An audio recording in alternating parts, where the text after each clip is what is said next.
And then I got a call from my mom, just sobbing on the phone. And she said, I've been diagnosed with cancer again. But can I tell you with Steve Jobs, what I believe cancer as much or more than any condition is. We just covered a lawsuit on Ozempic in that they knew that it could cause potential more blindness as a side effect. Yeah. And there's someone that's suing them because they said, and he said, I just felt at that moment that God told me I would be healed. And so he went and followed a diet that was very biblical in nature, went back in. His cancer, I would have them do something called FMT. It stands for fecal matter transplant. It's where you take someone else's. Whoa. You take someone else's Poop. Yep. Ruslan. All right, ladies and gentlemen, today's guest is an author, a doctor, someone that is really tapped into functional medicine. We're going to have an amazing conversation. He just appeared on some of your other favorite podcasts, and some of those got a little censored, a little suppressed in the algorithm. So we see if we could maneuver around this conversation carefully. And if we don't, then the Patreon community will get the exclusive version as they always do. Without any further ado, Josh Axe. Thank you so much for being here. Thanks for having me. It's an honor to be here. I'm pumped to be talking to you. New book out, The Biblio Diet. That's right. Let's eat a diet based on the Bible. Okay. So before we get into a diet based on the Bible, for folks who don't know, how did you come to doing the sort of work that you're doing with regards to nutrition, with regards to functional medicine, that sort of stuff? Yeah, for me, it all started when I was in 8th grade. My mom was diagnosed with breast cancer. And it was really a surprising thing because my mom looked very fit. She was a swim instructor, a gym teacher, and we lived in the sort of conventional model at that time. Like, we didn't know anything. And like a lot of families, we knew nothing about nutrition, nothing about natural health. And so she went through and she had a mastectomy and went through many rounds of chemotherapy. I still remember this day, how sick she got, her losing her hair. And I remember being in the parking lot in Columbus, Ohio at the hospital there, and her throwing up in a bucket, just incredibly sick. And I remember I later on that day, I went back to when we were back at my house in Ohio, I got down on my hands and knees. I just prayed to God. I said, God, help heal my mom. And then I started thinking things and like just praying out loud, like, God, there's got to be a better way. And that really, something just sparked in me after how sick my mom got. And then my mom was diagnosed as being cancer-free. But the crazy part was, after she went through all the chemo treatment, she seemed like she was worse than ever. I mean, my mom used to be very energetic, very full of life. And afterwards, she got diagnosed with chronic fatigue syndrome, hypothyroidism, autoimmune disease. She got put on antidepressant medications and anti-anxiety drugs. And she was just sick and tired all the time. I mean, that's a very distinct memories of her growing up. And that went on for years. And then I started learning about health and nutrition. So I started, doing protein powder and starting to eat as a kid in healthier. high school. You're in high school at this point, or post high school? Yeah. So like when I was a freshman in high school, I didn't know anything about health except for I knew soda was bad. Okay. And so I stopped drinking soda in high school. Yeah. And that's like step one, right? That's Soda's right. bad. Yeah, I mean, I think most folks are like, soda bad. Like that's baseline of like health and fitness. And so this is in high school, going into college, just starting to get hit? This was high school, went into college, started doing pre-med, or taking biochem, all those classes, and decided I want to be a doctor. Okay. And then eventually was about to graduate. I was in chiropractic school working on my doctorate of natural medicine and nutrition as well. And then I got a call from my mom, just sobbing on the phone. And she said, I've been diagnosed with cancer again. I've been diagnosed with lung cancer. Oof. And she said, what do I do? And I flew home. I was in Florida at the time.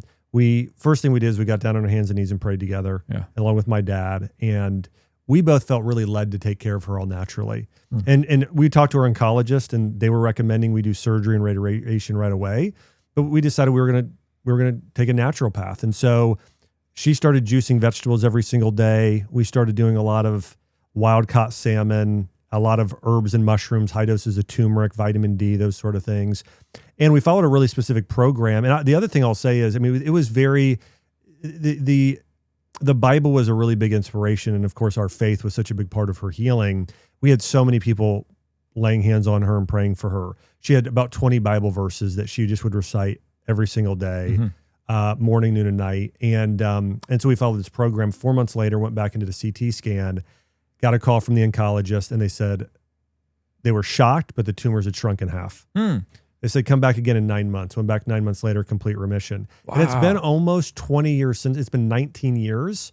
And now my mom is in her 70s, in the best shape of her life. She water skis still. She can, she ran a 5K a few years ago, got second in her age group. And so doing incredibly well. So that's really what got me into natural medicine is seeing my mom deal with all the health problems that she had. You know, what's crazy is my mom will actually tell you today she's glad she had cancer because it brought her closer to my dad. She learned so much. Like now my mom teaches other breast cancer and other cancer survivors how to make superfood smoothies, how to eat healthy. And so, God has really sort of, used it for good. That's incredible. So first time your middle school, high school. Yeah.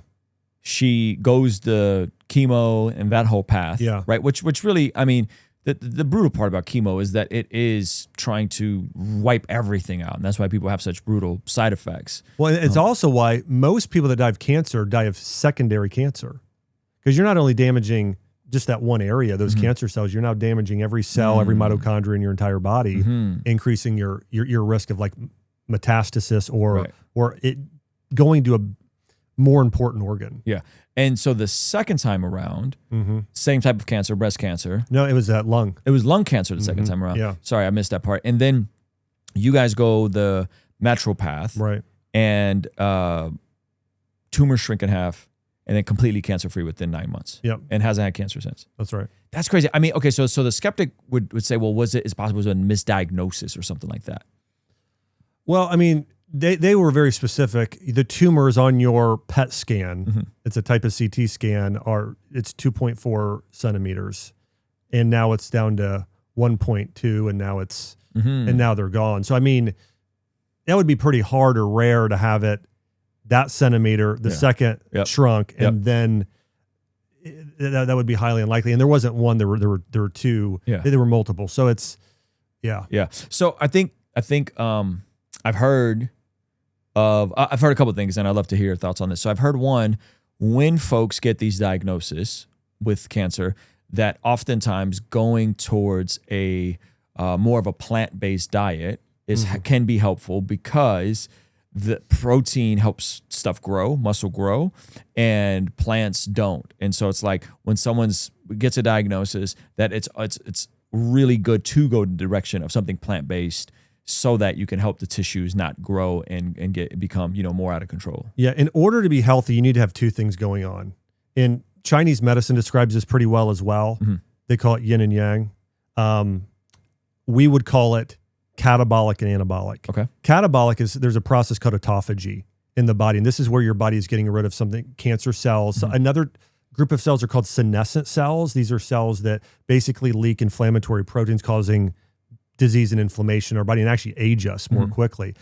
Vegetables, certain types of fruit, and plants generally are more catabolic and they're less anabolic. So they're going to help clean up and help you detoxify in a much stronger way typically.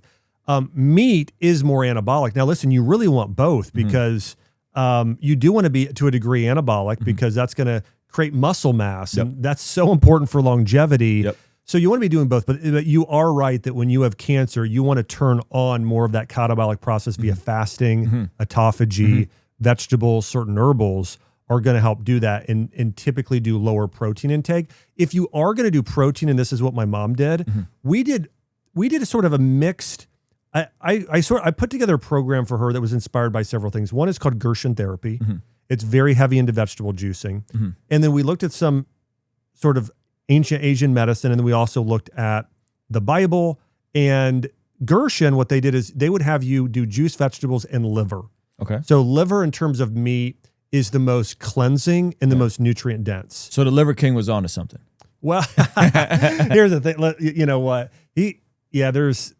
So first off, the way that he did it and promoted it was in such a different way than all of history in terms of the way it's been done as medicine. I mean, I'm not to say that he's wrong. I mean, liver is the most nutrient dense food on the planet. It's more nutrients dense than kale or broccoli or salmon. I mean, it's so powerful. It's got 10 times more vitamin B12 or B vitamins than almost any other food. So it is great for almost everything. But generally speaking, there's an ancient principle and it's called like heals like. If you want to heal an organ, eat that organ or a food that looks like that organ. So, I mean, God makes some of this stuff pretty obvious. Like walnuts look like a hemisphere of the brain. In fact, think about how specific it is. You have a left side and a right side of a walnut within a ball, essentially, like the brain. And it's loaded with vitamin E, omega-3 fatty acids, incredible for the brain. A coconut looks like a head. It's full of medium-chain fatty acids, which are great for ketones. And I mean, they call it like brain food, right? Like nuts and coconut. Yeah. And then you got carrots. It looks like an eye. You got tomatoes. It has 4 chambers. A heart has 4 chambers. It has lycopene, helps heal the heart. Ovaries look like olives. Olives are great for hormonal health. Interesting. So figs like testes. In fact, that was consumed in Roman culture for fertility. So all that being said, I think God makes some of this stuff pretty obvious, but liver in particular is so important for detoxification. And when you have cancer, there tends to be 2 issues going on. There's weakened immunity and weak detoxification pathways, or they're overwhelmed. So you really want to enhance detoxification and immunity. And so this is why consuming liver is so powerful. There's another glandular people also take sometimes called thymus gland. Okay. And that's part of cancer protocol. But anyways, going back to this, my mom consumed almost all vegetables, fruit, and then did some liver and salmon. Those were the 2 sources of protein she had. But you're totally right. You don't want to overdo those anabolic if you're with that specific condition. Yeah, totally. And it seems like the flip side to this, though, is I remember hearing Steve Jobs' story. And then he went this whole homeopathic path and this whole thing. And then by the time he was like, okay, I think he came around and finally was willing to try chemo. Yeah. But it was too late at that point. Well, can I tell you with Steve Jobs, what I believe cancer, as much or more than any condition, is spiritual. Okay. And I think that to give you an example of this, in a different example, then I'll bring it back here. When I first got into practice, I would take care of patients, and I would notice that, we would put them on a very specific diet for, let's say, inflammatory bowel disease. And when we got them off gluten and casein and some of those basic foods and got them on a real healing food, lots of soups, things like that, their IBD would go away. But on occasion, they might have flare-ups. They ate a pizza, way too much ice cream, that sort of thing. They'd have a flare-up. And then I would have people come in that were still eating perfect, and they would have a flare-up. And what would flare them up was stress at work. I'm going through a divorce. I'm worried about my kids. The exact same or just as bad or worse type of flare-up. So there is a really deep, a mental and emotional and spiritual component to our health. In fact, I think it's more important than nutrition. I think nutrition is the second most important. But I think the reason why someone like Steve Jobs likely got cancer wasn't due to his diet. I think it was due to maybe his relationship with his family, his kids, mental health issues. So I actually think maybe it was because he didn't do it in time. But I think for most people, when they have cancer, they don't look at dealing with childhood trauma. They're not working on building, growing in virtue and sort of this, praying for healing. And now some are. But there's a lot that aren't doing that. I mean, I would even say Christians, there are so many people today. I really believe that childhood trauma, we have these memories that we're stuck with that sort of replay in our head. And sometimes we're not even fully conscious of them or why we act. Paul says, like, I do what I don't want to do. Yep, Romans 7. Yeah. And so I think there's an element of that's happening to people. And even in some Christians will kind of get in this toxic positivity thing where it's like, well, I just, Jesus. Totally Jesus. But let's go dig up that thing that's happened. Let's then bring it to Jesus and let's actually deal with it the right way so you can fully be healed in that way. So I was just bringing that up to say, I think that's fair. Very overlooked. So with regards to Steve Jobs, because I think the tough part about what you're describing is there is a degree of clearly there's correlation and some would argue causation between nutrition and eliminating cancer cells, right? To whatever degree that is. Yeah. But there's also that with chemo and the traditional modern medicine techniques, right? So at one point, at what point do you go, hey, you might want to go try chemo as well? Yeah, if it's not working. Okay. Like, I'll give you another example. Like my mom, if we would have been at that 4-month mark, redid the PET scan and witnessing results, we might have done that. Yeah. Yeah. I'll give you another example too. So Jordan Rubin, who I co-authored the book with, he was diagnosed with cancer, testicular cancer. And the doctor walked in the room and they said, Jordan, this is so interesting. They said, I know who you are, and I know you might fight me on this. But they said, if you don't do my recommendation of chemotherapy, you will be dead in 3 months. Oof. And then after some discussion and Jordan continued listening, they left the room. Jordan was with his wife, Nikki, got on his hands and knees and quoted Job. And he said, naked I entered this world, naked I'll leave. The Lord giveth, the Lord taketh away. Blessed be the name of the Lord. And he said, I just felt at that moment that God told me I would be healed. And so he went and followed a diet that was very biblical in nature, but also very, had a very specific cancer protocol, and did it for 40 days, went back in. His cancer was, he was healed. He was completely healed of cancer. So this happened about 14 years ago in that way. And so but I bring that up to say, Jordan had a friend of his who was a doctor who said, Jordan, listen, if in this amount of time you don't, I really will you do it? And Jordan said, yeah, I'm open to it then. So I do think there's a balance to it, right? Yeah. Because I think the tough part, many of us, especially those of us with trauma in our childhood, we deal with all or nothing thinking, right? Which is all or nothing thinking is connected to cognitive distortion and unresolved trauma. Yeah. So you go, I'm going to go plant-based and only do the nutritional thing. And the doctor's like, dude, yeah, take the chemo, dude, and then it's like, oh, I'm just going to do the chemo and it doesn't matter how I eat. But it sounds like you have a more balanced and nuanced approach to this. What I would say, here's my general medical philosophy. If you're sick, let's use diabetes as an example here. Type 2 diabetes or depression could fall into this realm. If you're sick, the first thing you should do is pray for healing. Amen. And I mean, I love James, I was thinking James. Have the elders lay their hands on you, pray for healing, anoint your head with oil, you would be made well. So I think that's the first thing. Yeah. And then along with that, like God calls us in Romans, 12:1, like we're temples of the Holy Spirit. Let's do everything we can now to start to, like 1 Corinthians 10:31, eat, drink, whatever you do. Yeah. Let's do it all the glory of God. So let's eat a diet high in protein, high in fiber, eliminate the processed carbs. Let's do supplements, chromium picolinate, berberine. Let's start adding about a teaspoon of cinnamon to 2 of your meals a day. Let's start moving, even if it's just walking. Now, ideally weight training a couple of days, but let's move. So let's do that first. I found 99% of cases, people will reverse their type 2 diabetes. Oh, absolutely. And so, but the same is true for almost every condition. Like I've helped so many women reverse PCOS or infertility or men with low testosterone following that approach. Now, do I think there's a 1% of the time where somebody, maybe they need to be on metformin for a very short period of time, or maybe they need to be on a synthetic testosterone drug. Yeah. So there are absolutely times and places for that, but I honestly think it is so rare that if people do these lifestyle approaches, in almost every case, they're healed. Yeah, I'm with you. I think the tough part for me as of late is that I've done the thing where I've gotten shredded before, right? And I've done it through paleo. Yep. Which I think is great. Last time around, a good friend of mine took me through his protocol, which was more of a keto paleo in one. Yep. Very low carb. Yep. Leanest I've ever been. In the process, though, I also lost a lot of muscle. And then the transition back after a 90-day cut to start strength training was really difficult. Like I was so depleted and so tired. Yeah. Right. And so I think the tough part for me is that now I'm in a space where I am just meticulously logging everything I eat through weighing everything at home. Yeah.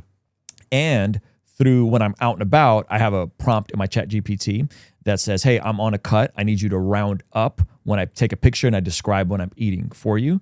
And that keeps me accountable. So just the micro habit of just tracking my food has slowly caused the scale to go down. It wasn't as drastic when I went from, 205 to 170 in 90 days, but 205 to 190 in a couple months while traveling, and then also not super restrictive on what I eat. Meaning if I want my kids and I want to have some pizza, I'm going to have some pizza. If I want to have some ice cream, I'm going to have some ice cream. I just balance it out with, like I was traveling, I was in Nashville. We were trying to connect when I was in Nashville. I was traveling and I had to, pizza late at night, 3,000, 3,200 calories a day. My maintenance calories is 2,200 calories. When I come back, I go 1,700, I'm slightly dipping.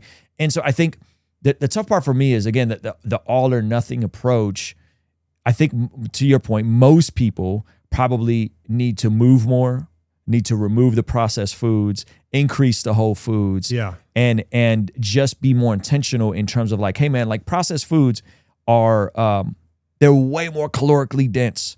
So there's way more calories on that pizza than there is on that chicken breast. There's way more calories on those carne asada fries, which we have in California. We love out here. Or how about Starbucks Frappuccino? Or Starbucks Frappuccino, right? There's so many more calories, but like making the tweaks to say, I'm going to go for more whole foods and I'm going to not drink my calories, right? So like I'm drinking a yerba stevia-based drink. Like I don't drink any sugar, right? Which was huge. Just like avoiding drinking sugar was massive. That way, when I'm going to have a dessert, I know I'm having a dessert. Yeah. This ice cream is a dessert. This pizza is a treat. Like, so I think that's the part that it seems like when we get into functional medicine, and I'm not talking about you, but sometimes, is we get really into like the minutia and the supplementation and all this sort of stuff. One on a macro level, even processed foods, like the issue to me with processed foods is they make me crave more processed foods. 100%. 100%. A pizza, a slice of pizza or two once a week, I don't think it's going to kill anybody. No, it's fine. But a slice of pizza or two for someone like me that has fat boy tendencies, I'm going to go, they call it the, what is it? The effort zone, where you fall off your plan and you just go, the hell with it. I'm just going to binge and eat. And so it's like that. I think that's to me, the issue with processed foods is they're so tasty. Yeah. And there's like, you got your proteins and your carbs and your proteins jam packed, and it's so good that you just go, screw it. Oh yeah. I'm falling off the wagon. Well, there's a few things that happen physiologically. One thing is those foods tend to be dopamine triggers. And so what's happening is you're getting a flood of hormones when you're eating it. And so, I mean, they're truly addictive. I mean, there are some studies showing how just addictive sugar is as an example. Yeah. That was the first thing I kicked. Yeah. I got off the drinking the sugar, because I used to drink the yerba mates with the cane sugar. And I was like, oh, cane sugar is better for you. Because it's like, man, it was terrible for me, because I just kept, and then I would want other treats. So I stopped the sugar. Yeah. I upped the chicken. I upped the salmon. Yep. I upped the vegetables. I upped the fruit, blackberries, sweet potatoes. Yeah. And those things have been really helpful for me. And I'm still like, I can go scorched earth when I need to go scorched. And by scorched earth, I mean like sweet potatoes, fruit, chicken breast, salmon, a little bit of steak. That's it. That's all I'm eating. Maybe broccoli, right? But really scorched earth. The tough part is that I kind of want to enjoy some of the stuff I'm eating. Of course. Yeah. What do you make of that? Well, I got quite a few thoughts. One is, I think that, if you watch the series The Chosen, this is an example of this. You see what they're eating. It's like figs and nuts, and they're just eating they're eating food, just fresh food. So today it's a little bit more of a challenge that we are such a fast-paced society. There's so many processed foods around. They're so easy to get so fast. Yeah.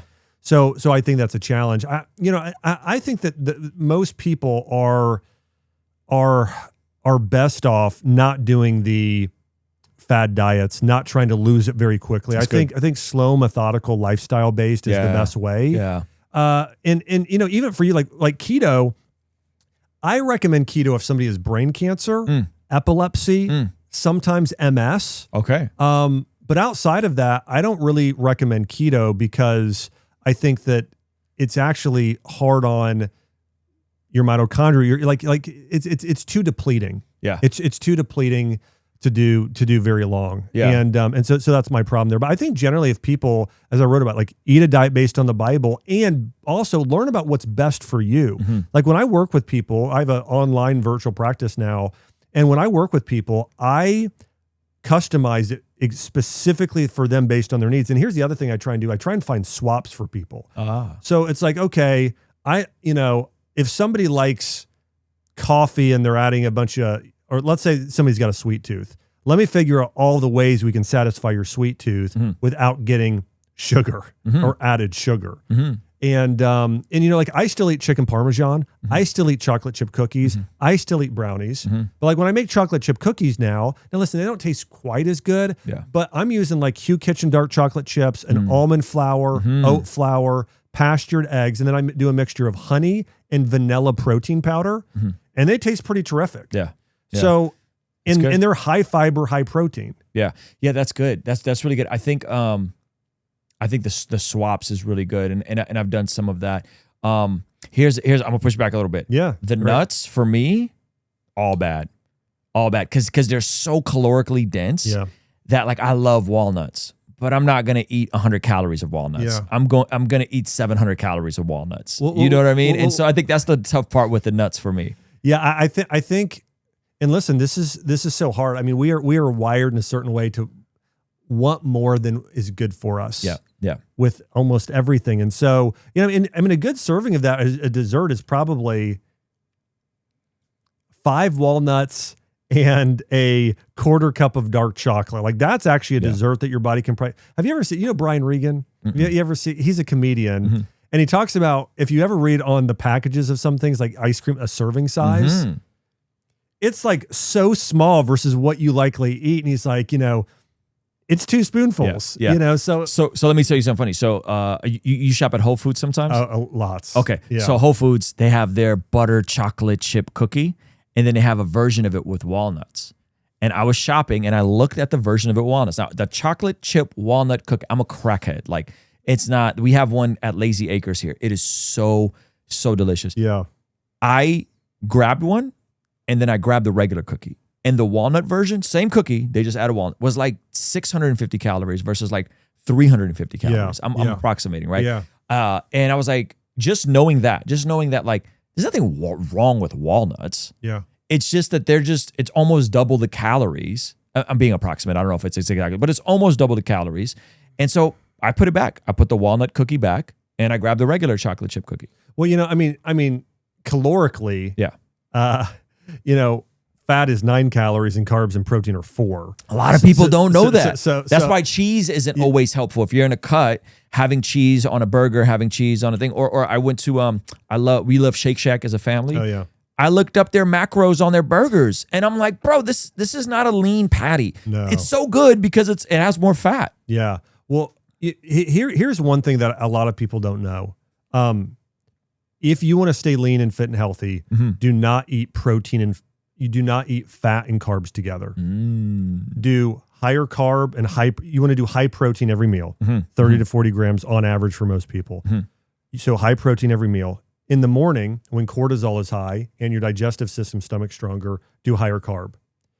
Get around lunch. You could choose, maybe you're doing some carbs there and moderate fat, but neither of them are very high. And then dinner, you want to do high fat, low carb. Interesting. I mean, this is going back to ancient forms of medicine like Chinese medicine and Ayurveda. But I've also tested this myself, worked with patients. There are other diets that have shown this, that our bodies, like our liver is stronger and processing stronger more at night, and your stomach and pancreas more in the morning. And so even the activity of your organs when they're prepared to digest certain nutrients, it's different parts of the day. Interesting. So what I've been doing lately is I've done that before. I've done like, hey, I'm going to go low carb at night, but I actually have inverted it lately, and I've been doing high protein in the morning, protein shake, blackberries, right? 42 grams of protein. I get those. You've seen them before, the protein shakes with the 42 grams on them. So I have that, and then I have a light carb lunch. And what it does is it just keeps me more clear in the head. I don't feel that slump. Well, especially if you're working, you're going to be more sharp. Yeah, and then in the evening is where I have some flexibility with my carbs. I'm trying to consume under 200 carbs a day. Right now, 150 to 200 to feel better. But I could save my carbs at night. I kind of eat a little more flexible. And then what that does is I'm using those carbs for a more focused workout in the morning. You can do that. Yeah, that works too. Yeah, but I've done because it's just like I'm kind of revving up for my day, and then I'm like, I can enjoy, you know. But tell me, go back to that point, unpack the breakdown between the amount of calories in fat, the amount of calories in carbs, and the amount of calories in protein, and why you shouldn't mix fats and proteins in a meal, because I think that's super essential. Sure. Well, that's what your body's using as fuel. I mean, protein is primarily for building, you know, but carbs can be used as fuel, and fat can be used as fuel more readily. And so it's sort of like when you are getting 2 sources of fuel and your body doesn't need, it's had enough, well, it's going to take the rest and typically store it. So again, protein is for building. Those other 2 are definitely used more for fuel. Now, it's not to say that fatty acids or fats are not used for building as well. They're critical for hormone production, cell membrane of every cell in your body. But carbs aren't used for any of that. I mean, carbs are just burned as fuel, and that's the only thing. So again, just think about it like this. Again, it's just those two things are both fuel. And if you have too much of either, that it's going to be stored as fat. Yeah, that's good. And what I noticed is that the typical bodybuilding macronutrients, which maybe you can unpack what that is for some people, right, tend to be, hey, high protein, high carb, low fat, under 50 grams of fat a day, which is very hard for me to do, for the record. Like that is, I'm at like 75 grams of fat when I'm really tracking. That is so hard. Well, fat is flavor. So the reality is, I mean, the best things have a lot of fat, a lot of salt in them, and that's just, But is that why for the bodybuilder type workouts, that is why those macros are recommended? It's usually like 200 grams of protein, 200 grams of carbs, 50 grams of fats. Well, actually, they're getting a lot of calories, bodybuilders. It's just fat slows digestion more than anything. And so what happens is you can eat again in about 2.5 hours, get another meal. So most of these bodybuilders, they want to get about 5 to 6 meals a day.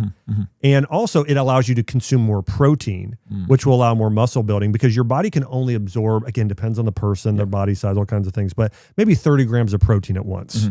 Okay. It's hard to do more of that, but if you can spread out 30 grams over 5 meals, well, now you're going to have greater absorption of that and greater from muscle building and metabolism. So that's why they do that. But yeah, fat really kind of slows down, and it makes you not as hungry as well. I mean, fiber and protein do that to a degree as well. But that's part of the reason. So what is your eating protocol look like? You seem like a pretty healthy guy. Yeah. You got your guns. You almost got them West Buff arms, West Huff arms. West Huff, and so what is your like current eating protocol? What is your strength protocol? What is your walking protocol? Like, tell me about that. Yeah. So I'm very lifestyle driven. I like things that taste good, but I try and be very strategic about, let me say this as well. Like, I am very focused on eating for what my body does well with. I focus, like, if somebody wanted to know what I do, I'd call it personalized cellular nutrition. Okay. Also with a biblical emphasis in terms of those forms of healing. But I wake up in the morning, most mornings, and I do a smoothie, or I do oatmeal, or I do cream of rice, cream of brown rice. So I tend to do more carbs. So it's a lot of those sort of things and berries. So like for breakfast before I came here, I did, when I was in Nashville, I did again, some of these might sound strange, a third a can of pumpkin. I did 20 grams of a bone broth protein. I did almost 30 grams of a plant-based protein. I did 1 teaspoon of pumpkin pie spice, and I did just a little bit, a mixture of water and a little bit of coconut milk, so the fat was still fairly low. This is breakfast. This was breakfast. Interesting. Okay. Yeah, a lot of times. So most people today have colder body constitutions. This happens with a lot of my patients with hypothyroidism. They think, oh, I need to eat a lot of salads and cold smoothies. It's terrible for them. Most people, we need to increase the thermogenesis in their body, and we need to warm it up more, especially women. And so in that smoothie, it's not cold. It's room temperature. Can almost be considered a soup in a way. And sometimes I'll do blueberries at room temperature. I do a lot of beetroot juice powder, that sort of thing for nitric oxide support. I do creatine in there, typically anywhere from 1 gram to 5 grams daily. And then I'll do my supplements. I do a lot of herbals like turmeric. I do some methylated vitamins, a number of things. So I'll do that. And then for lunch, I'll typically do something like a sweet potato, maybe grass-fed beef, some mushrooms, vegetables. I love hummus. So I might do hummus as a dip. And then for dinner, I mean, all kinds of things. Maybe it's a homemade chicken parmesan we did in olive oil or coconut oil. And then I tend to do double vegetables. Maybe those are baked with coconut oil in the oven, or maybe I do tahini or hummus again. Again, those are things I tend to like. I mean, I do a lot of meat, vegetables, and hummus. Does the parmesan have pasta in it?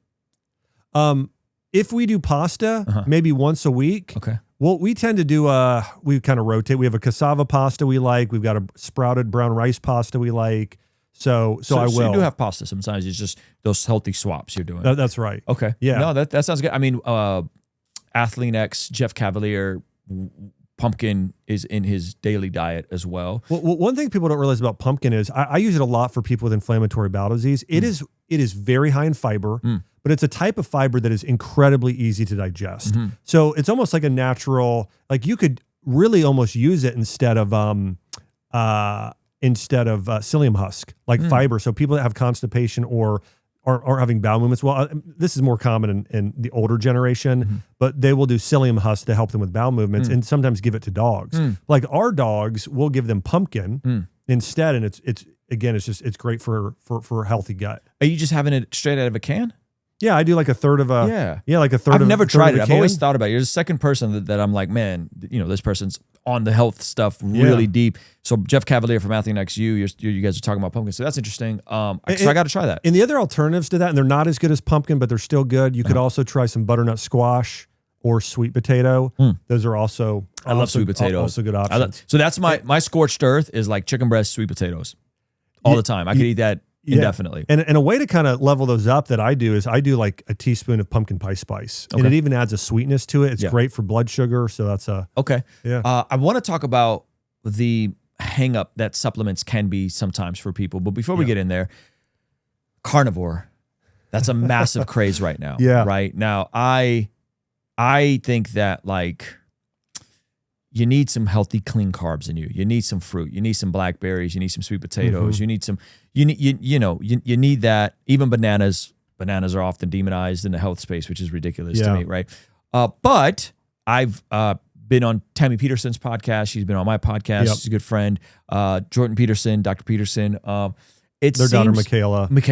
With I think she calls it the lion. The diet. lion diet. It's a version that's all red meat. Yeah. It seems like folks who have autoimmune issues like they do tend to thrive on these carnivore diets. Yeah. And would you say from your perspective, your, again, personalized diet, personalized nutrition, would you say that there is some validity to autoimmune, carnivore? Those seem to work well together. For sure. Okay. And here's why. So when somebody has autoimmune disease, oftentimes the biggest issues are taking place in the gut microbiome. Okay. And so when somebody does any form of carbohydrate, what it will do is it's you have microbes, and if you have a very unhealthy gut microbiome, let's say there's parasites or mycotoxins or mold or yeast or H. pylori, there's all kinds of, they will feed off of that and they will grow, and that will cause an inflammatory reaction. And so it's a condition that maybe a lot of people have heard of called leaky gut syndrome. I've heard of that. And really leaky gut is what's causing autoimmune disease. Interesting. And so when you go carnivore and you only are eating protein and animal fats, well, they have nothing to feed off of. Now, there is an issue though. There's there's somebody I have on my podcast. He's a PhD. His name is Dr. James DiNicolantonio. And he's talked about papers and research on how carnivore, it's too acidic. Now, listen, typically your acidity and alkalinity are not as important as like certain people have claimed. I don't know, there's been like a big alkaline diet 20, 30 years ago. Alkaline water. Exactly. All that stuff. But fruits and vegetables make you alkaline, and meat is more acidic. So there's a belief that it may decrease bone density, and your body might have to start pulling minerals out of your bones and doing things to keep it alkaline because you are so acidic. And so, listen, the carnivore diet is not the healthiest diet. Like, we're not meant to be carnivores and just eat meat. But there are certain conditions like mold toxicity, like SIRS, which is what Dr. Peterson and Michaela were dealing with from an inflammatory standpoint, autoimmune disease, where for a period of time, it is maybe the best diet for them to be on short term. And long term, you really don't want someone to stay on it, but you really have to reintroduce these foods very slowly and wisely and focus on healing the gut microbiome. Like I've talked to Michaela quite a bit. They've such an amazing family. I mean, Jordan Peterson has been to me one of my biggest mentors from afar, learning so much from him. So I'm a huge fan of his work and everything their family is doing. But I don't think it's the thing that they want to. They don't want to be on it long term either. But you got to make a transition, and there are certain therapies that I think would be very helpful for that. Like I would have somebody do an IV stem cells. I would have them do something called FMT. It stands for fecal matter transplant. It's where you take someone else's. Whoa. You take someone else's poop. Yep. And you either do it as a suppository, or you take capsules that are time release that open up when they get to your large intestine, and try because here's what's happened when people have taken antibiotic drugs and all the antibiotics today. there are studies that show if you take an antibiotic drug, your microbiome is never the same. I mean, there are some that you got from your mom when you were born that if you completely kill, you're not getting back.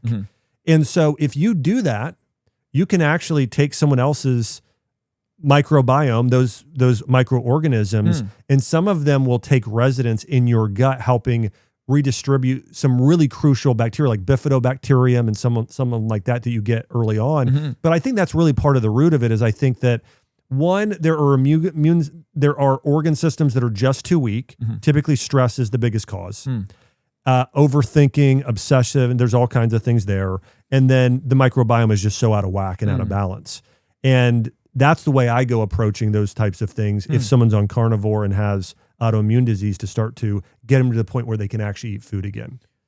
But consuming somebody else's feces sounds crazy. Well, you know what's interesting? Ancient cultures have done this at certain points if somebody was very, very sick. Really? Yeah. There's a it's been documented. People could go and read it. Wow. I mean, read up on it. There's in the best gastroenterologists in the world, some of the best that are progressive. This is what they do. Like, in fact, there's a condition called C. diff. C. difficile. If people have overgrowth of this, causes inflammatory bowel disease, can kill them. I mean, it's really a major infection that happens in the intestines. And the number one therapy for curing it completely is FMT.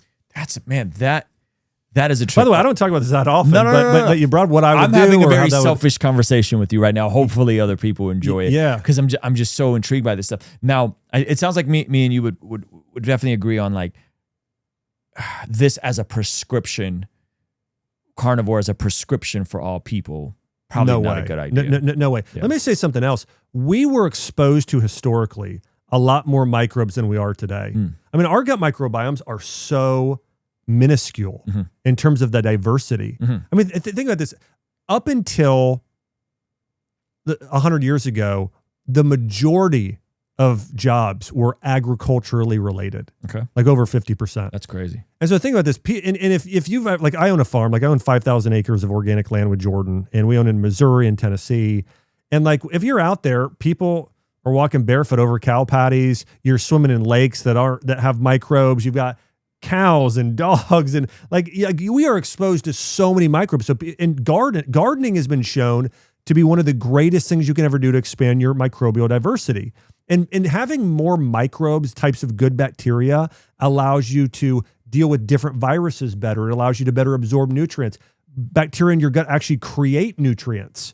So it's really, really crucially important. People have said 70% of your immune system, scientists have said, is located in your gut because of the gut microbiome. So it's a big deal, but we have such a small exposure. And what happens if you're exposed over time, your body builds out more and more and more, and will start to adopt into the family of your microbiome more and more types of bacteria. And there are studies on people that are Amish. Here's a simple, well, first off, they have very robust and healthy guts. But even having a pet at home, people have been shown to have stronger immune systems because your dog's outside rolling in the grass, doing things, and then you're adopting some of their microbiome into your microbiome. So my point with the FMT is that's a very much more direct way as somebody is incredibly sick. But for the general population of people that really want to build a really strong and powerful immune system, get outside way more. Yeah. Have a garden, have a dog. Yep. You know, it's touch grass. Touch grass. Like eating raw local honey. The reason why it's good for allergies is if you take it once when you have allergies, it doesn't really fix your allergies. Yeah. The benefit is doing it year round. Honey on average has 200 different types of pollen. So you're getting a microdose. It's natural immunization. You're getting a microdose of pollen. That way, when there's a flood of pollen later on, you've built up the antibodies to be able to deal with it. Interesting. Okay.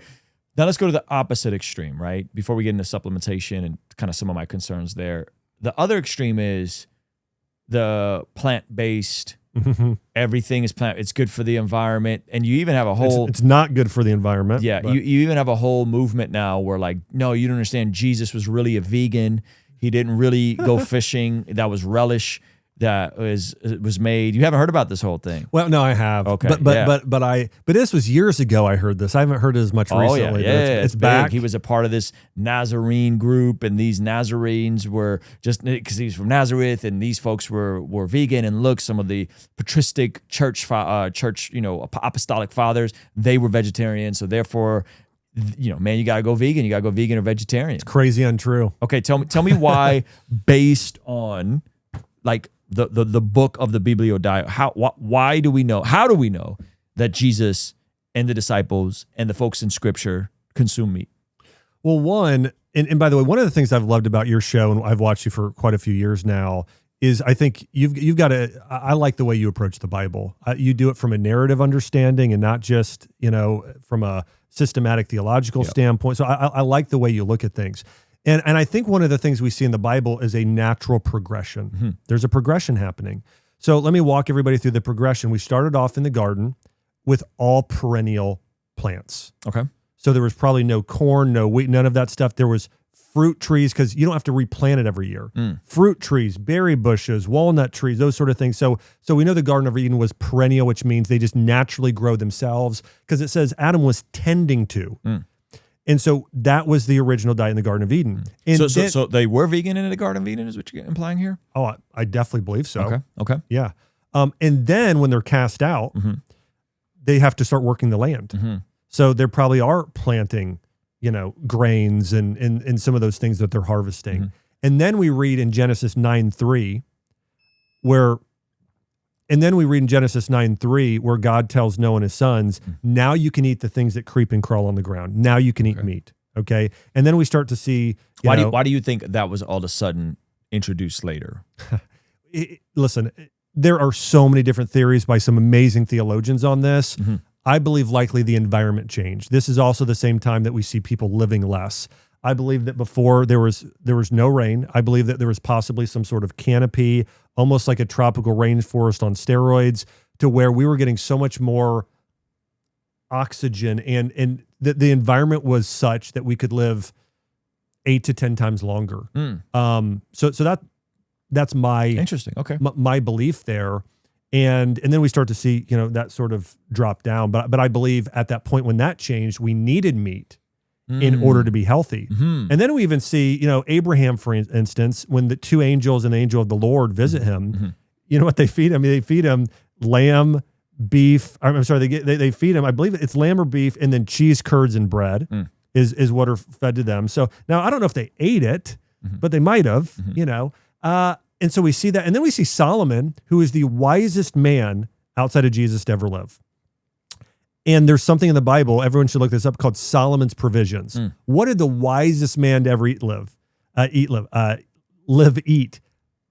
Very high meat. It goes through like beef and elk and lamb and all the things he ate. Very high meat. It said he ate bread. The bread in the Bible is so much different than today. The grains are different, right? Ancient grains, sprouted grain. You're absorbing it all. Very different. And so we see that. And then we see the 10 Commandments. Well, before that, then the 10 Commandments, right? Don't eat pork, don't eat shellfish. So eat meat, but don't eat this type of meat. And this is controversial within the Christian community, but I believe that pork and shellfish, it's not a sin to eat them. Based on New Testament Jesus coming, but I don't believe they're healthy. Okay. I think they store toxins. In fact, the number one source of parasite where people get parasites is pork. So there's that. And then we get to the New Testament, and then we read verses like 1 Corinthians 10:31, which is eat, drink, whatever you do all to the glory of God. Amen. So I think there's more of even a greater level of, and this is throughout the whole New Testament, don't just follow the law, do it from the heart. That's good. But we see this progression throughout the Bible. But then we also see Paul, who, and you could speak on this better than I could, but I do know that when we're talking about in the book of Acts, one of the things they agreed to, even the Christians, was, well, you don't have to you don't have to get circumcised, follow all these laws anymore, but don't eat the blood of animals, right? So there are certain things there. So unpack that for me, the blood of animals, because the meat sacrificed to animals, that was like a big dispute amongst some of the Jewish Christians with the Greek and the, Gentile Christians, and they're going back and forth, and food sacrifice to idols and all this sort of stuff. But the blood to animals, you're referencing, I want to say it's Acts 15, right? That's when they have that first council. That's right. And those are the instructions sent to the Gentile Christians. It's like, hey, you don't got to get circumcised. Just like stay away from sexual immorality. Don't eat blood sacrificed to animals. So what was that about? Well, I think it was more the usage than the actual blood itself. Okay. I think that they were probably doing rituals during that day where they were actually drinking blood. Ugh.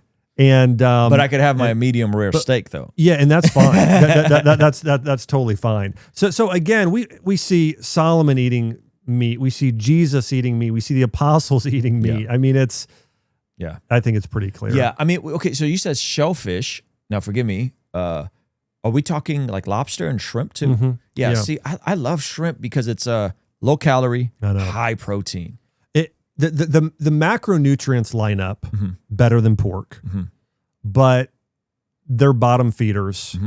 And here's the thing. I don't think God said, listen, I'm just going to randomly pick pork, shellfish. Okay, let's not do those. Okay. He says eat the seafood with fins and scales, right? So like that's what he categorizes as what we should eat. But like there's scientific literature both on pork and then also separately on shrimp, for instance. It's known as the dirtiest food in the sea, very high in a type of chemical compound called dioxins. And people could look this up for themselves too, like dirtiest animal in the sea or dioxin levels in shrimp. And it's very, very high. So again, I don't believe that Christians are under the law. And I think Paul even says, listen, if you're at someone's home at a certain point, maybe eat even something that's not ideal, right? As to win them to the gospel. So there are things more important sometimes than eating a perfect diet, right? Yep, amen. So that's the sort of frame that I would put it in. Yeah, I mean, I think shrimp is, I've always seen it as like something you probably shouldn't eat every day. Like you probably shouldn't eat seafood every day. But man, like those macros slap on the shrimp. Yeah, they're good. I mean, what's the best?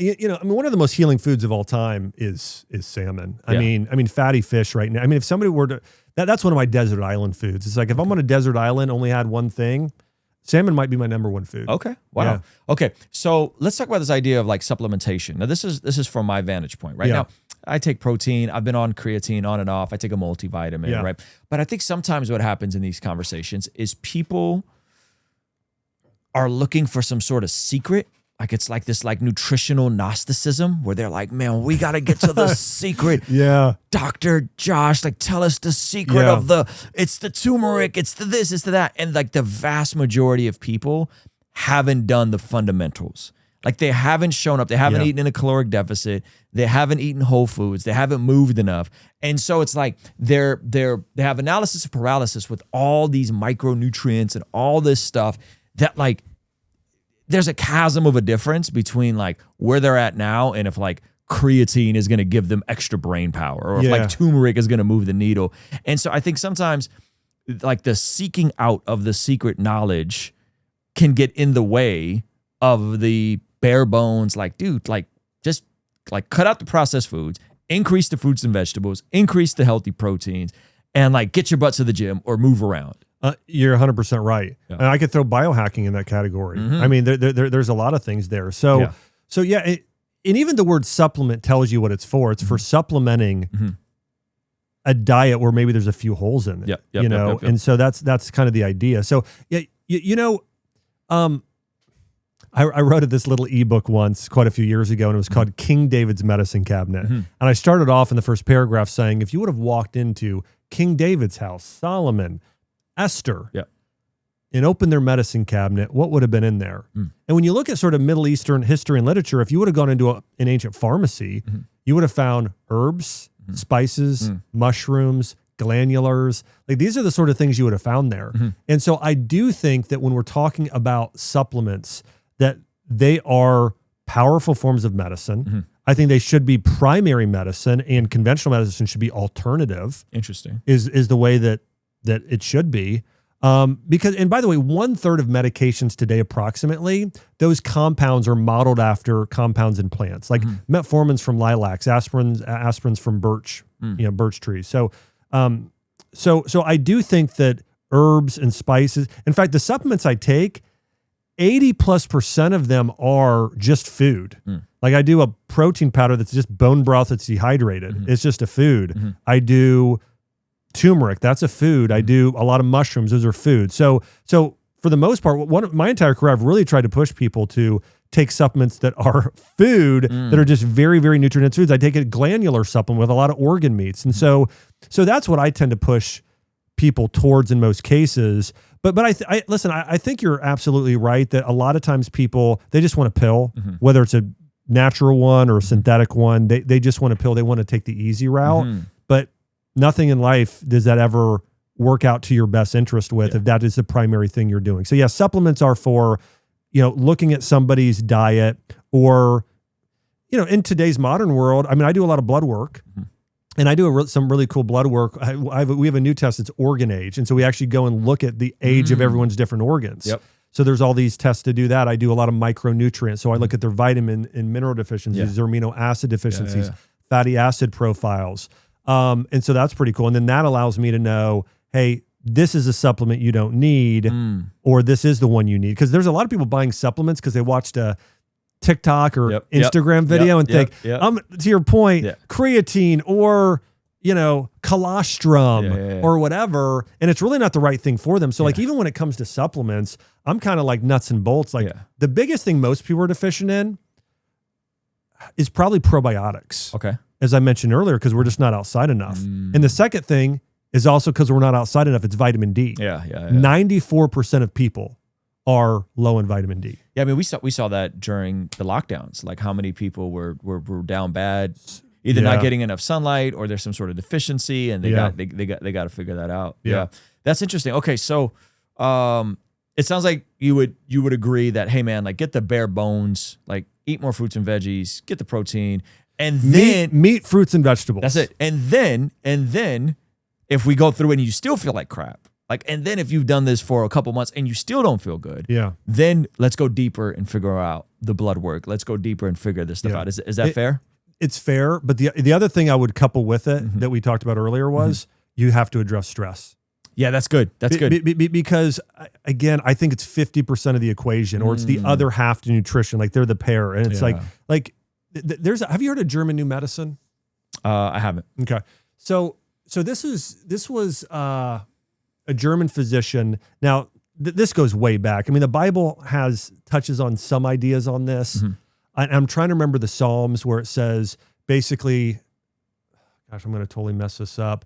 A joyful heart is good for the bones, but basically a sort of a depressive spirit, makes you sick. Yeah. A hope deferred makes the heart sick, but a dream fulfilled is joy to the spirit. That's in Proverbs. Yeah. And so, but there are that Bible verse, other Bible verses that sort of allude to our emotional state, our mentality impacts our physical health.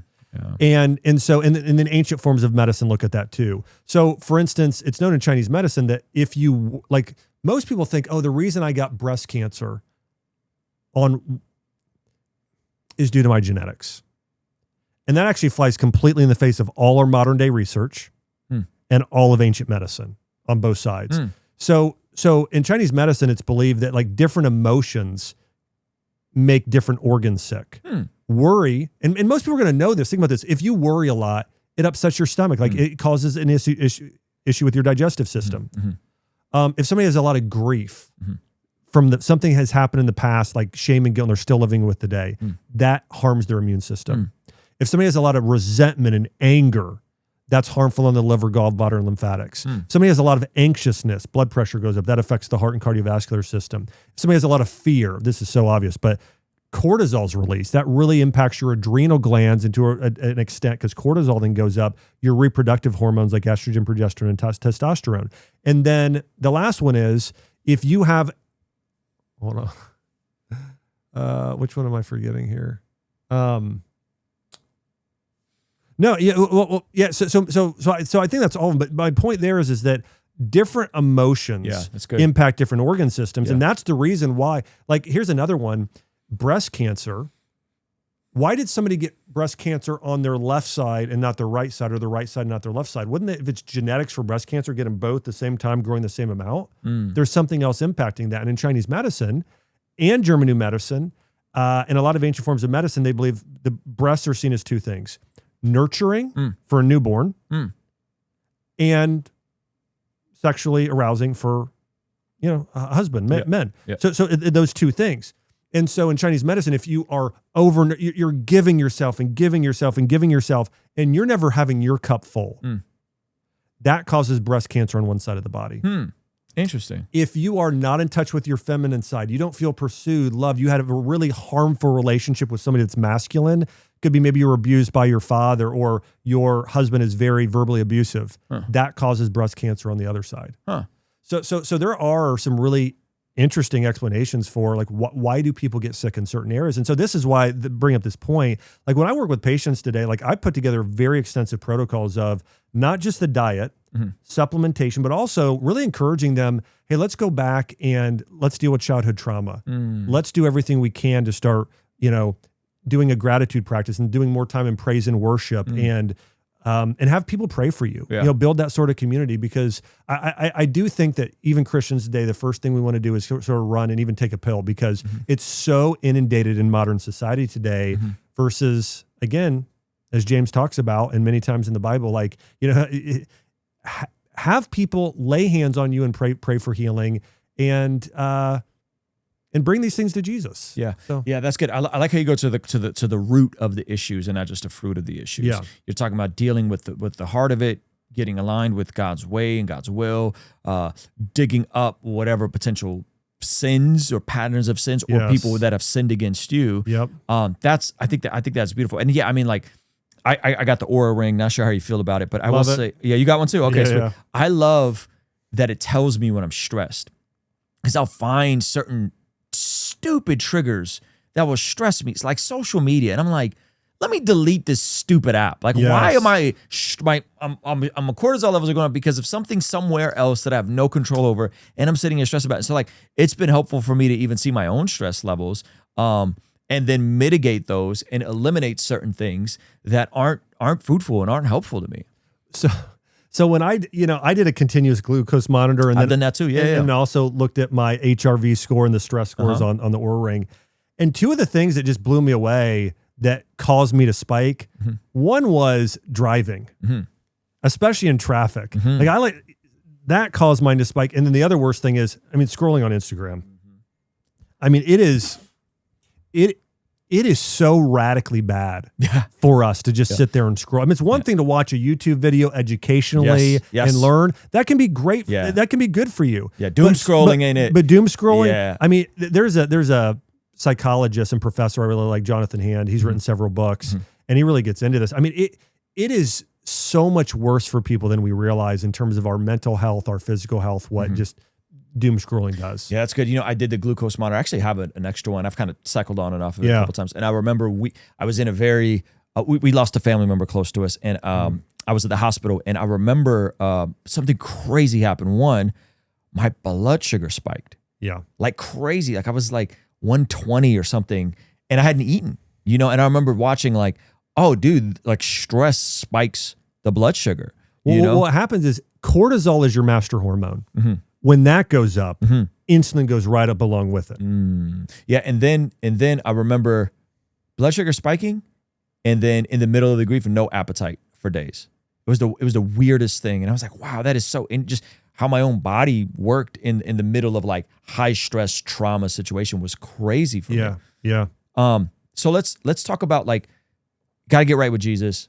Got to get the foundations right. Got to get to the root of those stressors. Got to get to the root of, like, are you just in a tough season right now? Is it hard financially? Yeah. After that, where is the on-ramp for someone like you when we're talking health and fitness? Where do you start with people after we deal with the spiritual, the deeper issue? Give me a couple of things you point them to first. Diet is first. Okay. And if we're starting with diet, let's change breakfast. Okay. Think about that. Even if somebody just changed breakfast, that's a third of their diet. That's a really big step in the right direction. Here's the other thing I found.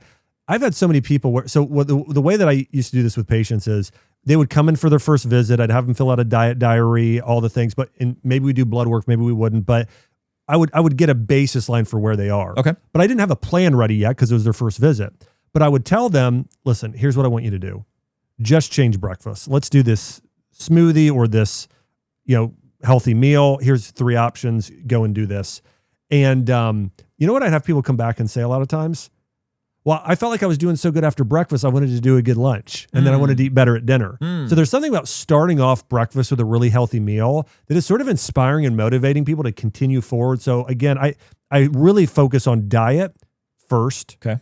Breakfast is the primary there. And meat, fruit, and vegetables. Okay. Let's so do for as much breakfast, as we we're can. doing meat, fruit, and vegetables. Yeah. And when I say meat, I guess Eggs? I would have them do a protein source. So it's either eggs, turkey sausage, or protein powder. Okay. That's like, typically I have them do both a collagen sort of based protein along with a plant or an animal based protein. Collagen, okay. In there as well. Yeah, that's good. So it's something like that most cases for breakfast. And then maybe it's sweet potato hash or it's berries or an apple or cream of rice or oatmeal or something like You're that. making me hungry right now. Yeah. So that's, so I focus on diet. And then after that, a lot of times it's exercise. 10,000 steps, 12,000 steps. What are you recommending in that regard? The most recent study that came out says that 7,000 is really the tipping point, probably the most important number to at least get that amount a day. But the best time to walk is in the morning, but it's really around your meals. It's incredibly good for digestion. So if somebody would walk 20 minutes at breakfast, 20 minutes around lunch, and 20 minutes around dinner, that's sort of the ideal. But if not, hey, just walk when you can. Let's get outside more. Let's walk more. I mean, I'm a big fan of weight training. I think weight training is so I mean, people used to be doing harder things. Again, work on a farm. You're lifting heavy things regularly. Like, we're so deficient in that today. So walking, step one. There is a great longevity study that shows the best activities for longevity. And you know what number one is? Racket sports, like tennis and pickleball. Interesting. Yeah. And the reason is they said it's a community-driven activity. Like, you're building relationships, having fun. It's a good time. Hand-eye coordination is important as we age. And then you're working your legs. You're getting low. You're hitting. So that was number one. I want to say after that, they had like swimming and soccer and cycling were all really up there. And then you had like weight training and jogging, those sort of things after that. So what I encourage people with is, hey, what are you going to keep doing? What are you going to keep following through with in terms of exercise? I'd like you to do at least 2 days of weight training a week. But then after that, let's play pickleball. Get on a spin bike, Peloton, whatever you like to do. Let's try and add those things in that you'll stick with. Okay, so that's good. So breakfast, high protein breakfast, high fruit, clean food for breakfast. By clean, I mean non-processed foods. And then I'll really look at their history or their blood work, or I do something called tongue diagnosis in Chinese medicine and can kind of read what's going on in terms of their system there. And then I'll maybe recommend some herbs and supplements based on what they have going on. And then from there, it just really depends on the person. I mean, if somebody has, let's say I have a patient coming with MS or cancer, like I'll have them do hyperbaric oxygen therapy with those people. That's a great treatment. Or if somebody has mold or some sort of co-infection like Lyme, I might have them do ozone. So I do get more into the kind of deeper functional medicine stuff, recommendations for certain conditions. But that's not the baseline for most people. For most people, it's let's have a great spiritual growth practice. Let's deal with that stuff. Let's eat better. Let's move a little bit more. And let's try and fill in the gaps with some supplements. I love it. That's fantastic. Okay, so now get a little dicey. How do you feel about Ozempic?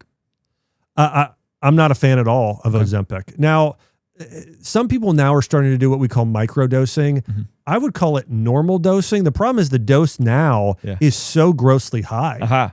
And there is a study that came out, and there's multiple on this. One said people, when they are, if you do just a general diet, not even exercise, but you're just generally dieting and you lose weight, 25% of the mass you lose is muscle, 75% is fat. If you take Ozempic, 40%, one study shows upwards of 50% is muscle.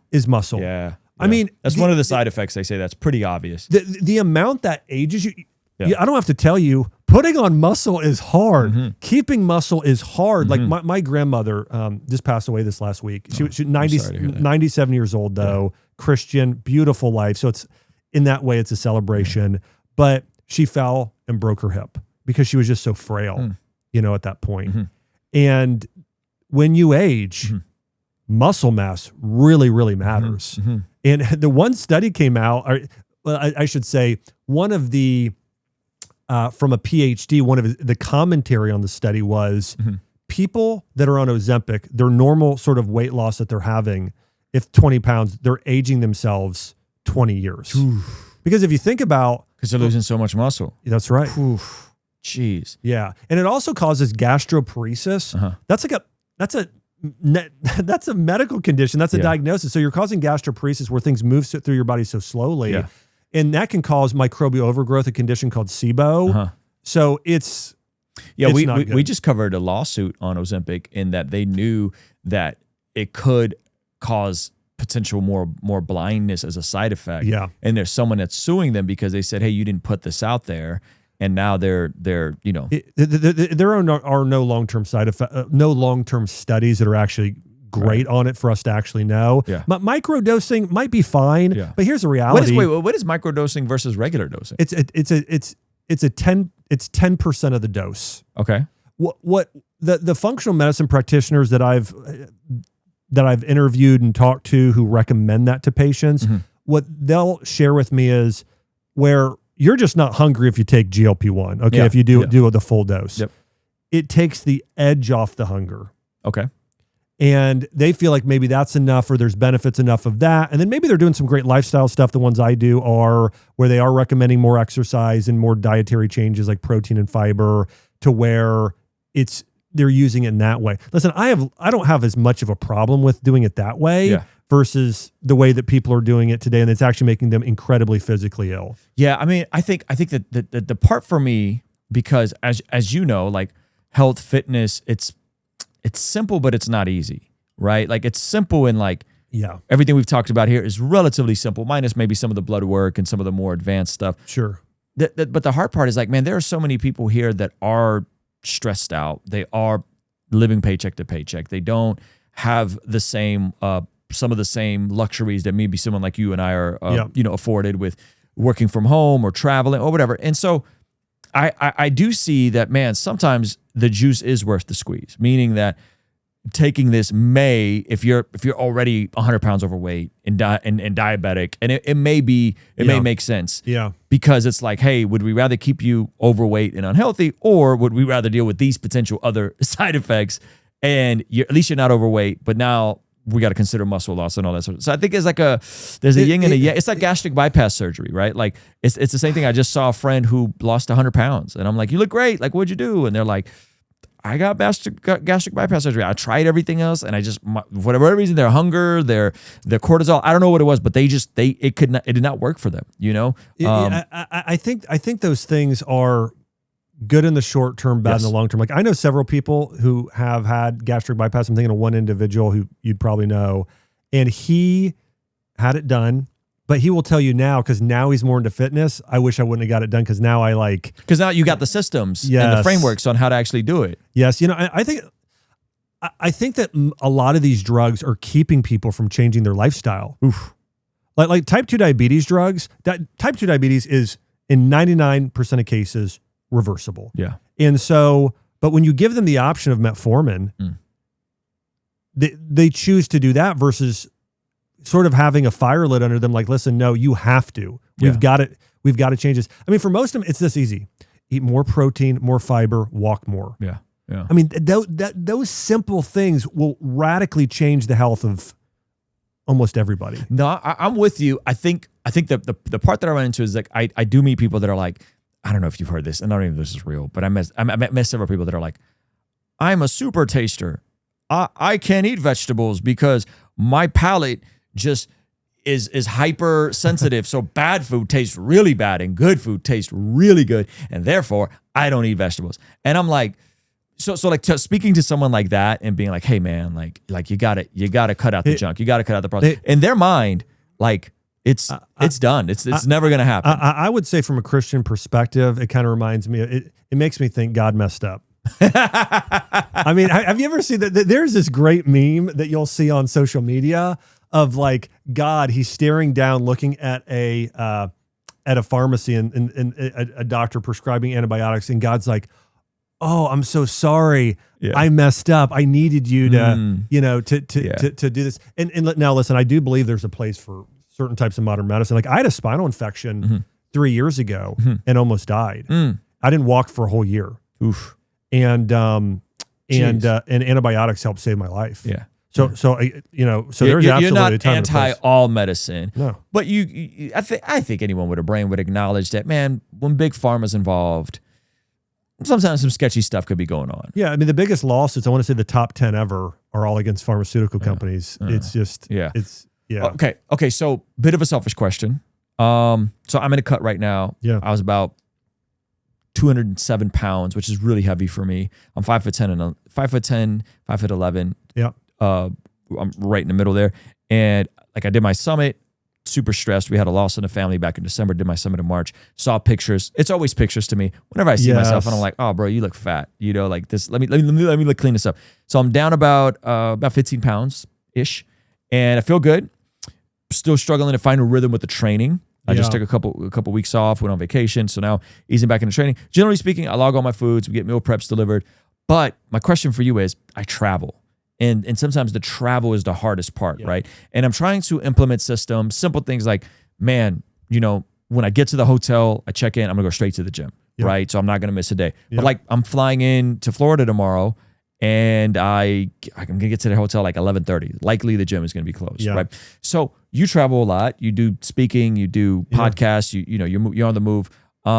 How do we navigate travel as busy people? And again, this is probably going to apply to 5% of my audience, 10% of my audience. What are some tips on that? So there are several things I do. One thing I do is I pack protein with me when I go. Okay. And I bring a shaker bottle. Okay. So I have protein laid out for every day. Okay. So every day I can do protein, and I do that. The other thing is just to scoop protein in what little bags, or how do you organize it?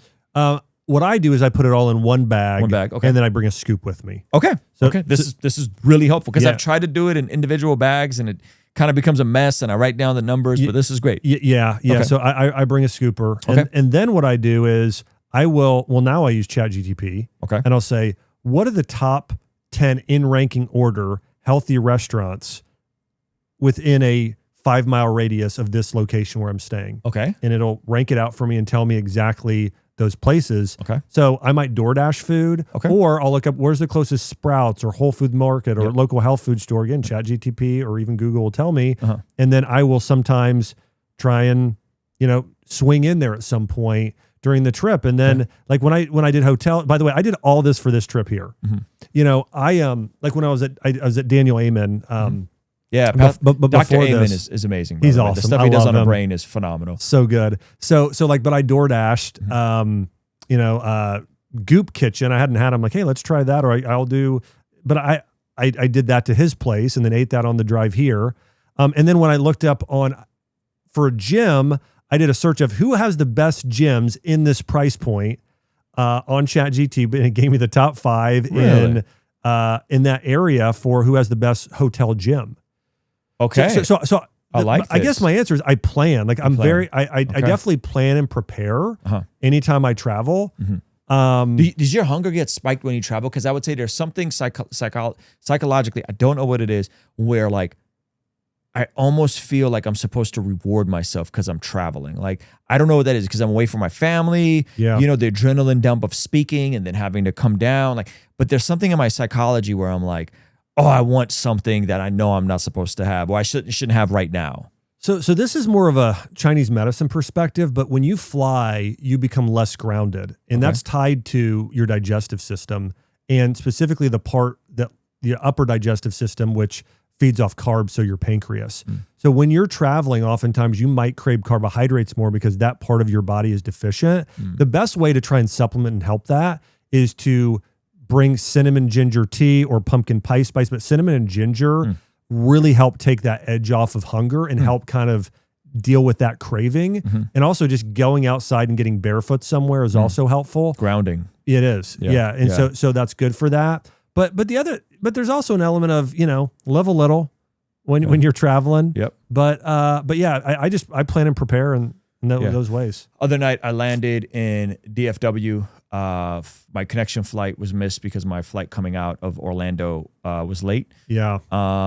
Got a hotel right there in the airport. A little bit of a walk, but it was, I guess, kind of within the terminal still. And I was hungry, and I walked in, and I got a big old thing of watermelon. And I was like, man, I'm craving cookies and junk.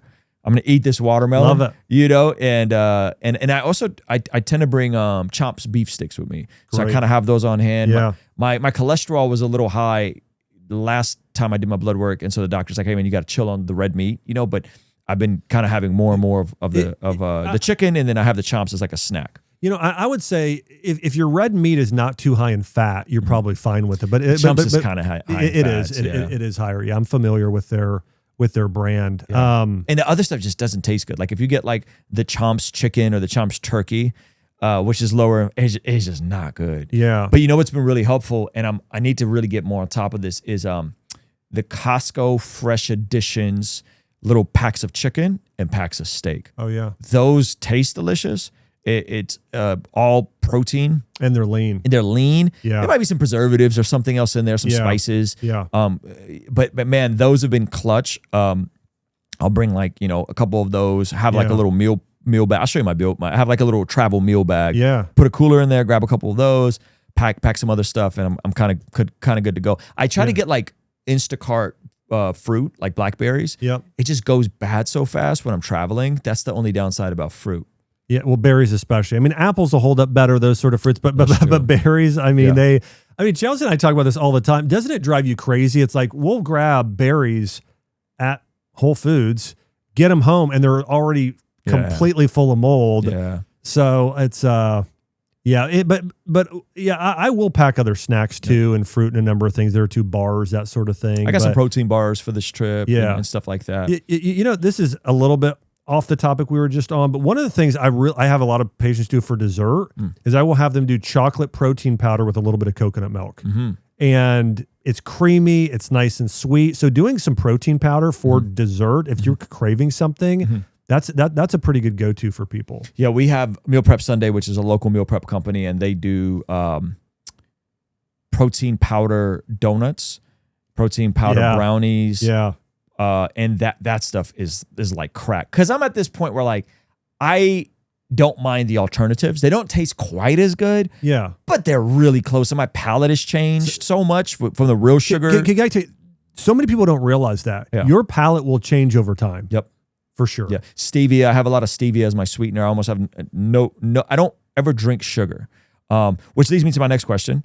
This whole we'll put organic cane sugar back in the Coke, and I see this and I go, man, if like the type of sugar used in the Coke is what's causing you to not take care of your body, you have some other issues. The reality is, it's 5% better. I do listen. It's better. It's less toxic. It's less processed. It's non-GMO. Here's the other big thing that I don't hear people talking about. I am getting so there are a number of influencers online who might be more on a different political side that are, I mean, criticizing RFK. So I've been to Washington. You're talking about the fat positivity people and the food neutrality people and all that? I'm talking about even more. There's a woman. She's a nutritionist. I think her name's Dr. Jessica. There's another one named Lane. I think Lane Norton. I'm not something like that. These folks. But they they've been very critical of food diet. Like, so I've been going to Washington, D.C. and traveling. I've traveled the country the past year of doing things like speaking about nutrition and educating people on the harmful effects of food dyes, BHT, a number of chemicals in our food supply. And so because of, I've been able to be a part of this, and RFK and Marty Makery were able to ban food dyes, or at least get a lot of companies to remove them. And I've seen these impact ADHD. This isn't like something that I just saw in a study. I've actually seen it in practice. But there's a lot of people being critical of it, saying with that and the corn syrup to cane sugar thing, that, these are things that don't matter. This is all hype or whatever. One, they do matter. And corn syrup to cane sugar, that's way better. It's going to be better for the environment. I will tell you that.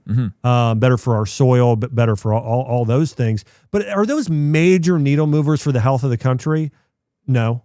Yeah. They're not. Thank you for saying that. I appreciate that, because I think that's one of the things is like, again, people are so into the minutia and the details, and it's like, dude, like there's way more important things that most of us need to adjust. It's like supplementing and not changing your diet. Yeah. It's to that effect. Like some of the biggest things they need to, it's all about incentives. They need to de-incentivize added sugar and processed ingredients in foods, and they need to incentivize companies that are doing organic and that have better macronutrient ratios. I mean, the reality is the added sugar is the single biggest problem. It's a bigger problem than the seed oils. It's a bigger problem than anything. So if we can start removing added sugar, that will go really far in making people healthier. Yeah. Yeah, that's good. That's good. Okay. Body positivity movement. Give me your take. It's trendy. There's plus size models. People are being told they're healthy when I think objectively speaking, it's impossible to be of a certain size and still be healthy. Here's where I go to. I go to Aristotle and even people like Thomas Aquinas in this, and that if you're going to be virtuous, you can't just be virtuous in one thing and not another. I mean, you really have to balance truth and love together, right? So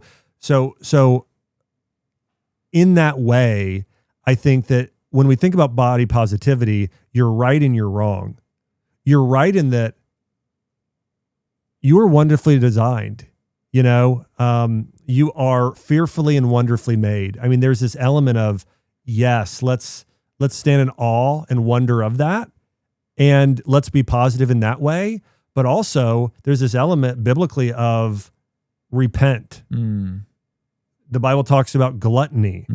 I mean, so there are these other elements. And so listen, this is just rampant in society where people tend to get in a ditch in one way or the other, but that toxic positivity or positive body image thing, it's half the equation, leaving the other half. So it just becomes toxic. And so I think for most people, we always want to be balancing of like our identity in Christ. It's like, wow, like I'm an heir with Christ. I'm redeemed. But I was also a sinner. There's this level of massive confidence and humility you're carrying at the same time. So I think I think the problem is it's all confidence, no humility. Oof. I think my follow-up question would be, do you think shame is a good motivator for change? Because I will say for me, when I have seen photos of myself and I look fat, when I've seen photos of myself and I don't like the way I look, sometimes that could be the kick in the testicles that I need to say, stop goofing around. Your body is the temple of God, and you need to cut it out.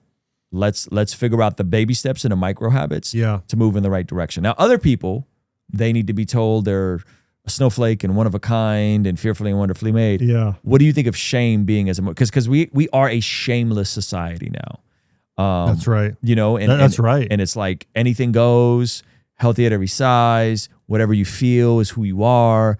So what do you think about that? Shame, is it a good motivator? Should we bring back shame? There's two things that motivate people, and everybody's different. You hit on them. It's pain and pleasure, right? So shame is going to be on that pain perspective. And by the way, the Bible is constantly talking about two motivators as well in terms of us being more deeply connected with God, fear and love. It's like, right, the Old Testament even more so is talking about fear God. And of course, you know, different people translate that different ways based on the passage, whether that means actual fear or more reverence or more awe or whatever that is. But overall, I think that there is an element of that in it. Do I think shame, here's the thing. Do I think shame is a good motivator? I don't think it's the ideal motivator. I think it's like category 2, if it's what works, okay. But I think that all of it, and by the way, I'm saying this, but I don't live this perfectly at all. Like shame will motivate me. Guilt will motivate me. And I do think those are good motivators, but I also think the awe and wonder of God, and I just want to do this out of sheerly honoring him. That's the greatest motivator that we should all want and strive for. But listen, there's a, Jordan Peterson talks about this, in a good marriage. Like one of the things that women do to men to get them to change is shame them in a good way, you know? And so I don't think. By the way, I don't recommend men ever do that to women in a marriage. Never. It doesn't work. No, it's completely backwards. So, but yeah, listen, I think I don't think it's the ideal motivator, but I think it's a good secondary motivator if it's going to save your life, if it's going to help you get to, you know, a better place. Yeah, I think for me, it's when I was in a rut, it was what got me off the ground, you know? Yes. And then it was the understanding of my identity in Christ, right? Like that I am fearfully and wonderfully made, that I am valuable, that I am the temple of the living God, that my worth is determined by what someone will pay for it. You know, worth is determined by someone will pay for it. Yes. Jesus laid down his life. At the very least, I can act accordingly. At the very least, I can take care of my body. At the very least, I can go to bed at a reasonable time, wake up early, honor God with my body. And for me, it really does overflow from the gospel. Like it overflows from the good news of what the scriptures say about me and what the scriptures say about God, because it's actually not about me, right? Like I'm not the main character of the story. Jesus is. But I get to participate in his beautiful story to redeem humanity to a right standing through the work of the gospel. And that like the body's an overflow of that. My body's an extension of what kind of father I'm going to be, what kind of husband I'm going to be, what kind of business leader am I going to be, what kind of minister am I going to be. It's all an overflow of those things. Yeah. So I'm with you. I think going deeper, when people have a biblical worldview, I do think that health and fitness is something that should follow. Yeah, you know. But by the way, the reason I'm probably more than any other questions you asked, I'm kind of having a harder time with this one is like I've got a friend I know, and he almost everything he does is driven by shame.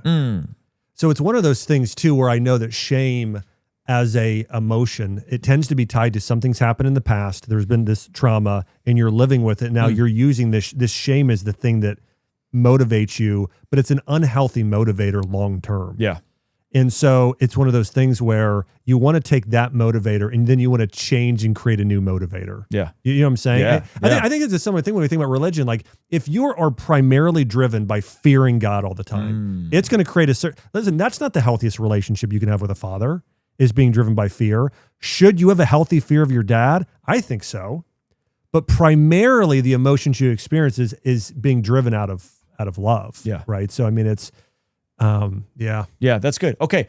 Final words, final thoughts. Someone's hearing this. Maybe this helps spark some self-awareness in them to potentially make some changes.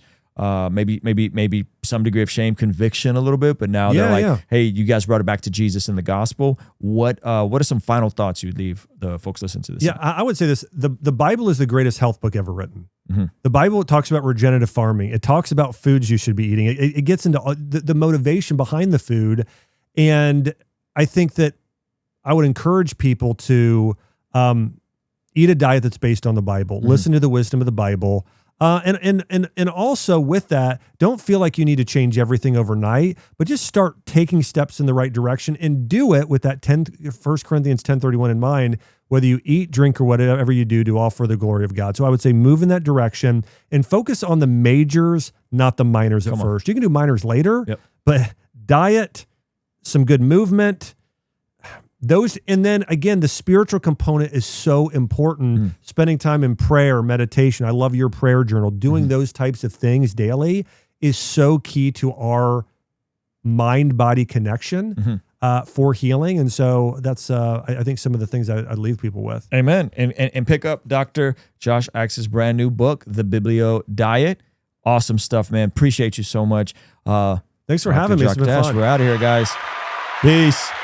Hey, thank you so much for watching this video all the way to the end. If you liked it, then hit the like button. If you liked it a lot and have a thought to share, leave a comment. If you are listening to this on the podcast app, make sure to leave a review, and you could even leave a comment over there.